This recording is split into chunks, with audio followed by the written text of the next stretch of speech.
Psikologi Visipol UGM. Dokter Ari ada di mana? Hai Mas. Ya. Silakan, silakan. Terima kasih Mbak Nana. Selamat malam Mas Ganjar. Malam Mas. Mas, dari 3 dari 6 pilar yang tadi Mas Ganjar sebut, soal pangan, soal energi, soal pendidikan dan kesehatan, saya ingin juga ajak Mas Ganjar, kira-kira 10 tahun lalu Anda kan sebagai Komisi 2 di DPR. Mas Ganjar juga kemudian jadi gubernur. Saya pengen Mas Ganjar bicara soal masa depan desa. Problem kemiskinan, ketimpangan dan sebagainya itu alamatnya rata-rata di desa. Iya. 75.400 sekian desa sejak Undang-Undang Desa Nomor 6 Tahun 2014 ada kemajuan yang cukup serius. Tetapi problem hari ini yang mungkin menjadi PR untuk dipecahkan buat Mas Ganjar adalah, dan ini menjadi problem kita masyarakat Indonesia, adalah desa itu mengalami birokratisasi baru, sampah teknokrasi yang berlebihan. Akibatnya ruang mereka untuk membuat inovasi-inovasi itu mengalami keterbatasan, sehingga kalau soal pangan, soal energi mereka tidak dibenahi, mereka tidak diberdayakan. Saya agak ragu itu. Di antaranya saya ingin catat, sekarang terjadi fragmentasi kelembagaan, Kementerian Desa, Kementerian Dalam Negeri, dan Kementerian Keuangan. Betul. Saya mau challenge Mas Ganjar. Ya. Anda mau melakukan apa itu? Berubah. Dengan cara apa?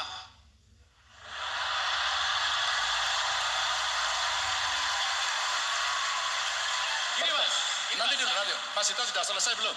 Sebentar, makanya Silakan dilanjut dulu. Mas Ganjar. Ini demonstran dulu ini Mbak. Ya, sama kita sering demo di Bundaran. Tongkrongannya kelihatan Mas. Udah nggak, makanya kita challenge sama-sama demonstran. Mas Ganjar, Apa? saya kira soal dana desa yang besar, Jokowi pernah bilang nih, sebenarnya perputaran dana yang mestinya kita manfaatkan itu cukup. Sekali lagi, kalau misalnya Anda presiden, ini kan capres ya, tantangan terbesar untuk menghubungkan 3 kelembagaan, 3 kementerian, itu bukan pekerjaan mudah. Tapi saya tantang, apa yang Anda lakukan untuk mengkonsolidasi agar desa ini tidak terjebak pada birokratisasi berlebihan, sehingga otaknya desa itu, elit-elit desa ini tidak sekedar soal jabatan terus, tapi bicara soal terobosan-terobosan yang dibuat berdasarkan undang-undang desa itu. Satu, kalau boleh teruskan satu lagi, Mas Ganjar. Apa? Jadi saya serius Mas Ganjar ya. Loh saya tuh 2 rias Mas, aku nggak berdiri kalau gitu.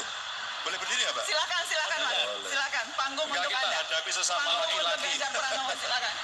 Gimana Mas Cito? Mas Ganjar, orang menilai Mas Ganjar ini adalah juga sebagian mau melanjutkan gagasan Jokowi soal desa. Apa yang akan dilanjutkan dari Mas Ganjar dari Jokowi, catatan tentang desa, dan apa yang perlu dikoreksi soal desa? Itu aja. Makasih. Oh, kirain gini-gini tadi masih terus. Oh, kita kan ya Pak Warek ya, takut saya. Mbak jawabnya boleh berdiri nggak Pak? Boleh, boleh Mas. Soalnya tadi gini-gini. Boleh Mas. Silakan. Mas Ari. Mas Ari ini sebenarnya bertanya yang dia sudah tahu waktu bahas undang-undang desa saya diskusi sama dia. Ada kita bocorin aja. Lu nggak enak masa sesama friend kita mau bicara. Tapi pertanyaan substantif. Mas Ari, ketika membahas undang-undang desa, yang ada adalah Enggak Mas, maaf, bukan. Kesalahan teknis Mas. ya enggak. Kadang-kadang sampai mana aku tadi ya? Pada saat membahas undang-undang itu, semua berbicara keaslian, asal usul. Dan saya tidak pernah lupa pada soal itu. Mas Ganjar asal usul desa. Kalaulah kemudian kesempatan itu nanti muncul, Mas mari kita revisi undang-undang. Kita sudah belajar betul. Maaf sekali lagi pada kawan-kawan desa, maaf. Kalau soal masa jabatan, mari kita bicara. Tapi soal substansi, mari kita diskusi. Yang perlu diberikan oleh negara ini kepada desa adalah trust. Kasih itu pada kades. Trust. Ketika trust, maka pemerintah jangan terlalu ngatur banyak-banyak.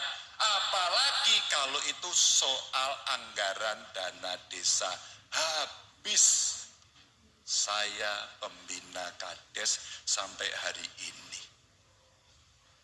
Mas Ari, kalau kita trust, asal-usul desa yang asli itu kita berikan kepada mereka cukup dengan rambu-rambu. Kami tidak merendahkan, maaf. Kami komunikasi dengan mereka dan diskusi terus-menerus. Saya sampaikan Mas Ari pada mereka. Kalau kita trust, dana desanya kita kasih rambu-rambu agar mereka punya bandwidth yang cukup untuk menyusun program. Mereka punya pendamping desa, punya mereka. Maka diskusilah karena itu ruang yang paling demokratis. Bahasa saya, jangan ikut kakaknya. Siapa kakaknya desa? Adalah kabupaten, adalah provinsi. Maka birokratisasi desa hari ini merontokkan asal-usul dan keaslian desa itu. Rontok. Akhirnya berpikir semua birokratis. Tapi kalau inovasi desa itu tumpul, salah besar. Tata kelola dana desa yang hari ini muncul dari inovasi yang ada sudah masuk dalam sebuah buku yang dikeluarkan oleh Kementerian Keuangan. Sayang, kenapa tidak Menteri Desa? Saya mencatat juga sebagai orang yang memang secara moral saya ikut menyusun undang-undang desa dan waktu itu saya jadi gubernur. Kemudian kita treat mereka agar mereka punya pemikiran-pemikiran untuk dia berinovasi. Desa anti korupsi terbentuk, desa inklusi terbentuk bahkan dengan keagama. Kita dorong mereka. Saya terima kasih Bu Rektor. Kawan-kawan mahasiswa kemudian KKN secara tematik dan menyelesaikan program itu. Mas, pada saat undang-undang desa itu akhirnya berjalan dan praktek itu berjalan saya sampaikan.